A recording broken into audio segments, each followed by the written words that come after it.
اور سب لوگوں کے بلحاظ اعمال درجے مقرر ہیں، اور جو کام یہ لوگ کرتے ہیں خدا ان سے بے خبر نہیں، اور تمہارا پروردگار بے پرواہ اور صاحب رحمت ہے۔ اگر چاہے تو اے بندو تمہیں نابود کر دے، اور تمہارے بعد جن لوگوں کو چاہے تمہارا جانشین بنا دے، جیسا تم کو بھی دوسرے لوگوں کی نسل سے پیدا کیا ہے۔ کچھ شک نہیں کہ جو وعدہ تم سے کیا جاتا ہے وہ وقوع میں آنے والا ہے، اور تم خدا کو مغلوب نہیں کر سکتے۔ کہہ دو کہ لوگو تم اپنی جگہ عمل کیے جاؤ، میں اپنی جگہ عمل کیے جاتا ہوں۔ عنقریب تم کو معلوم ہو جائے گا کہ آخرت میں بہشت کس کا گھر ہوگا۔ کچھ شک نہیں کہ مشرک نجات نہیں پانے کے۔ اور یہ لوگ خدا ہی کی پیدا کی ہوئی چیزوں یعنی کھیتی اور چوپایوں میں خدا کا بھی ایک حصہ مقرر کرتے ہیں، اور اپنے خیال باطل سے کہتے ہیں کہ یہ حصہ تو خدا کا اور یہ ہمارے شریکوں یعنی بتوں کا۔ تو جو حصہ ان کے شریکوں کا ہوتا ہے وہ تو خدا کی طرف نہیں جا سکتا، اور جو حصہ خدا کا ہوتا ہے وہ ان کے شریکوں کی طرف جا سکتا ہے۔ یہ کیسا برا انصاف ہے۔ اسی طرح بہت سے مشرکوں کو ان کے شریکوں نے ان کے بچوں کو جان سے مار ڈالنا اچھا کر دکھایا ہے، تاکہ انہیں ہلاکت میں ڈال دیں اور ان کے دین کو ان پر خلط ملط کر دیں۔ اور اگر خدا چاہتا تو وہ ایسا نہ کرتے، تو ان کو چھوڑ دو کہ وہ جانے اور ان کا جھوٹ۔ اور اپنے خیال سے یہ بھی کہتے ہیں کہ یہ چارپائے اور کھیتی منع ہے، اسے اس شخص کے سوا جسے ہم چاہیں کوئی نہ کھائے، اور بعض چارپائے ایسے ہیں کہ ان کی پیٹھ پر چڑھنا منع کر دیا گیا ہے، اور بعض مویشی ایسے ہیں جن پر ذبح کرتے وقت خدا کا نام نہیں لیتے۔ سب خدا پر جھوٹ ہے، وہ عنقریب ان کو ان کے جھوٹ کا بدلہ دے گا۔ اور یہ بھی کہتے ہیں کہ جو بچہ ان چارپایوں کے پیٹ میں ہے وہ خاص ہمارے مردوں کے لیے ہے، اور ہماری عورتوں کو اس کا کھانا حرام ہے، اور اگر وہ بچہ مرا ہوا ہو تو سب اس میں شریک ہیں، یعنی اسے مرد اور عورتیں سب کھائیں۔ عنقریب خدا ان کو ان کے ڈھکوسلوں کی سزا دے گا، بے شک وہ حکمت والا خبردار ہے۔ جن لوگوں نے اپنی اولاد کو بے وقوفی سے بے سمجھی سے قتل کیا اور خدا پر افترا کر کے اس کی عطا فرمائی ہوئی روزی کو حرام ٹھہرایا، وہ گھاٹے میں پڑ گئے۔ وہ بے شبہ گمراہ ہیں اور ہدایت یافتہ نہیں ہیں۔ اور خدا ہی تو ہے جس نے باغ پیدا کیے، چھتریوں پر چڑھائے ہوئے بھی اور جو چھتریوں پر نہیں چڑھائے ہوئے وہ بھی، اور کھجور اور کھیتی جن کے طرح طرح کے پھل ہوتے ہیں، اور زیتون اور انار جو بعض باتوں میں ایک دوسرے سے ملتے جلتے ہیں اور بعض باتوں میں نہیں ملتے۔ جب یہ چیزیں پھلیں تو ان کے پھل کھاؤ، اور جس دن پھل توڑو اور کھیتی کاٹو، خدا کا حق بھی اس میں سے ادا کرو، اور بیجا نہ اڑانا کہ خدا بیجا اڑانے والوں کو دوست نہیں رکھتا۔ اور چارپایوں میں بوجھ اٹھانے والے یعنی بڑے بڑے بھی پیدا کیے، اور زمین سے لگے ہوئے یعنی چھوٹے چھوٹے بھی۔ بس خدا کا دیا ہوا رزق کھاؤ اور شیطان کے قدموں پر نہ چلو، وہ تمہارا صریح دشمن ہے۔ یہ بڑے چھوٹے چارپائے 8 قسم کے ہیں، 2 بھیڑوں میں سے اور 2 بکریوں میں سے، یعنی ایک نر اور ایک مادہ۔ اے پیغمبر، ان سے پوچھو کہ خدا نے دونوں کے نروں کو حرام کیا ہے یا دونوں کی مادینوں کو، یا جو بچہ مادینوں کے پیٹ میں لپٹ رہا ہو اسے؟ اگر سچے ہو تو مجھے سند سے بتاؤ۔ اور 2 اونٹوں میں سے اور 2 گایوں میں سے، ان کے بارے میں بھی ان سے پوچھو کہ خدا نے دونوں کے نروں کو حرام کیا ہے یا دونوں کی مادینوں کو، کہ جو بچہ مادینوں کے پیٹ میں لپٹ رہا ہو اس کو۔ بھلا جس وقت خدا نے تم کو اس کا حکم دیا تھا تم اس وقت موجود تھے؟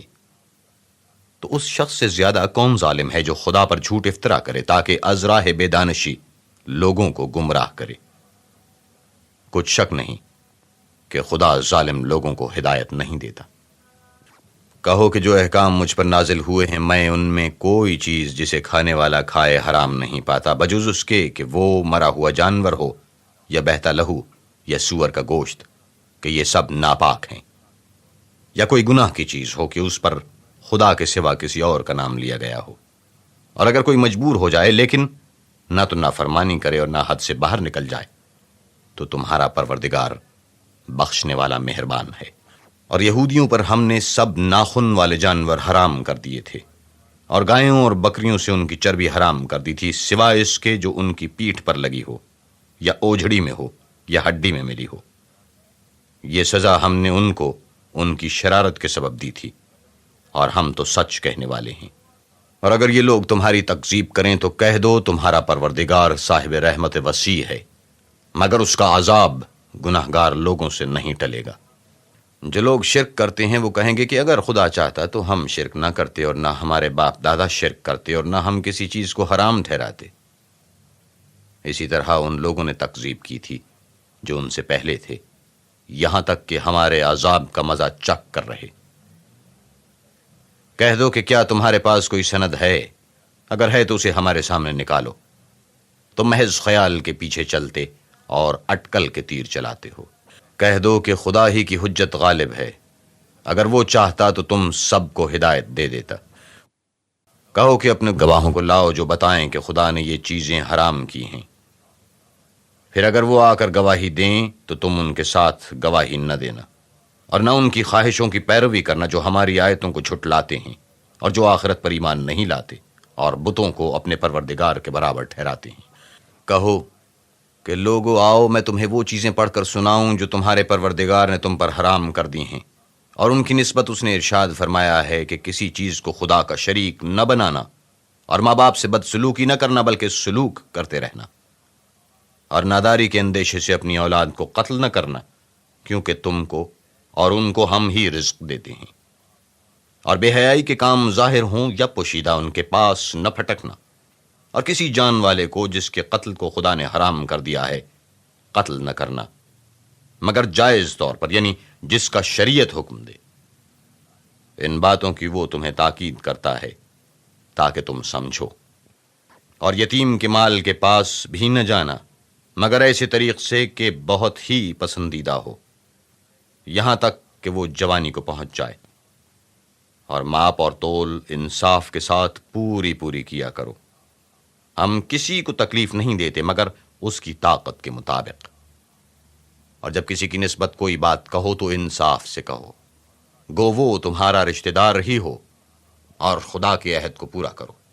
ان باتوں کا خدا تمہیں حکم دیتا ہے تاکہ تم نصیحت قبول کرو۔ اور یہ کہ میرا سیدھا رستہ یہی ہے تو تم اسی پر چلنا، اور رستوں پر نہ چلنا کہ ان پر چل کر خدا کے رستے سے الگ ہو جاؤ گے۔ ان باتوں کا خدا تمہیں حکم دیتا ہے تاکہ تم پرہیزگار بنو۔ ہاں، پھر سن لو کہ ہم نے موسیٰ کو کتاب عنایت کی تھی تاکہ ان لوگوں پر جو نیکوکار ہیں نعمت پوری کر دیں، اور اس میں ہر چیز کا بیان ہے اور ہدایت ہے اور رحمت ہے، تاکہ ان کی امت کے لوگ اپنے پروردگار کے روبرو حاضر ہونے کا یقین کریں۔ اور اے کفر کرنے والو، یہ کتاب بھی ہم ہی نے اتاری ہے، برکت والی ہے، تو اس کی پیروی کرو اور خدا سے ڈرو تاکہ تم پر مہربانی کی جائے۔ اور اس لیے اتاری ہے کہ تم یوں نہ کہو کہ ہم سے پہلے 2 ہی گروہوں پر کتابیں اتری ہیں اور ہم ان کے پڑھنے سے معذور اور بے خبر تھے، یا یہ نہ کہو کہ اگر ہم پر بھی کتاب نازل ہوتی تو ہم ان لوگوں کی نسبت کہیں سیدھے رستے پر ہوتے۔ سو تمہارے پاس تمہارے پروردگار کی طرف سے دلیل اور ہدایت اور رحمت آ گئی ہے، تو اس سے بڑھ کر ظالم کون ہوگا جو خدا کی آیتوں کی تکذیب کرے اور ان سے لوگوں کو پھیرے۔ جو لوگ ہماری آیتوں سے پھیرتے ہیں، اس پھیرنے کے سبب ہم ان کو برے عذاب کی سزا دیں گے۔ یہ اس کے سوا اور کس بات کے منتظر ہیں کہ ان کے پاس فرشتے آئیں یا خود تمہارا پروردگار آئے یا تمہارے پروردگار کی کچھ نشانیاں آئیں؟ مگر جس روز تمہارے پروردگار کی نشانیاں آ جائیں گی تو جو شخص پہلے ایمان نہیں لایا ہوگا اس وقت اسے ایمان لانا کچھ فائدہ نہیں دے گا، یا اپنے ایمان کی حالت میں نیک عمل نہیں کیے ہوں گے تو گناہوں سے توبہ کرنا مفید نہ ہوگا۔ اے پیغمبر، ان سے کہہ دو کہ تم بھی انتظار کرو، ہم بھی انتظار کرتے ہیں۔ جن لوگوں نے اپنے دین میں بہت سے رستے نکالے اور کئی فرقے ہو گئے، ان سے تم کو کچھ کام نہیں، ان کا کام خدا کے حوالے۔ پھر جو کچھ وہ کرتے رہے ہیں وہ ان کو سب بتائے گا۔ جو کوئی خدا کے حضور نیکی لے کر آئے گا اس کو ویسی 10 نیکیاں ملیں گی، اور جو برائی لائے گا اسے سزا ویسی ہی ملے گی، اور ان پر ظلم نہیں کیا جائے گا۔